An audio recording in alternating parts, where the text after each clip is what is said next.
Milí priatelia, ahojte. Dnes si spoločne porovnáme Fiat Doblo s Fiatom Doblo. Obe generácie patria do segmentu C-Van, obe autá sú vo verzii kombi a obe vozidlá nájdete v aktuálnej ponuke Fiat. V čom je vlastne rozdiel?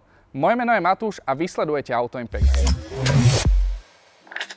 Skôr než sa vrhneme na samotnú porovnávačku, povedzme si nejaký taký všeobecný úvod o novom Doble. To prichádza vo svojej 5. generácii a je postavené na koncernovej platforme Stellantis, na ktorej už množstvo iných automobiliek postavilo svoje C-vany. Nové Doblo bude k dispozícii ako Crew Cab, van a kombi a práve touto generáciou tento model vstupuje do sveta elektromobilov. Najväčšou medzigeneračnou zmenou Fiatu Doblo bude určite dizajn jeho prednej časti.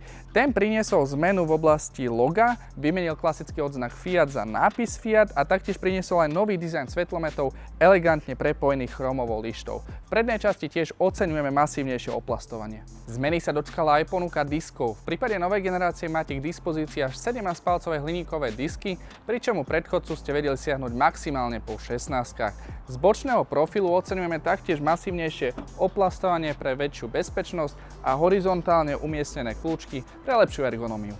V prípade verzie kombi 5. generácie modelu Doblo máte k dispozícii klasický kufor s otvárateľným oknom. Za príplatok môžete siahnuť po konvenčných dvojkrídlových dverách, ktorých uhol otvorenia je až 180 stupňov, podobne ako tomu bolo u predchodcu. Ako som v úvode spomínal, model Fiat Doblo vstupuje svojou 5. generáciou do sveta elektromobilov.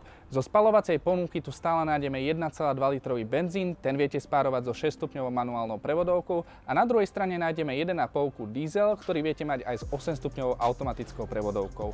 V prípade elektrického motora tu nájdeme batériu s objemom 50 kWh a o tomto variante si povieme niečo viac v samostatnom videu. V interiéri novej generácie sa udiali citeľné zmeny smerom k vyššiemu komfortu. Nové Doblo dohromady pojme 5 dospelých osôb s maximálnym komfortom na cestách, či už sedíte vpredu alebo vzadu. Nové sú odkladacie priestory, ktoré sú väčšie a praktickejšie. Dôkazom je takýto držiak na fľašu alebo príplatkový priestor nad hlavami pasažierov s názvom Magic Top. Dominantou celého interiéru je až 8-palcový displej infotainmentu s podporou Apple CarPlay alebo Android Auto. Siahnuť môžete aj po príplatkovom head-up displeji či dvojzónovej automatickej klimatizácii. Bezpečnosť nového Dobla je na úplne inej úrovni, než tomu bolo u predchodcu. Nové Doblo totižto poskytuje až 11 jazdných asistentov, ktoré ho robia bezpečnejším a komfortnejším.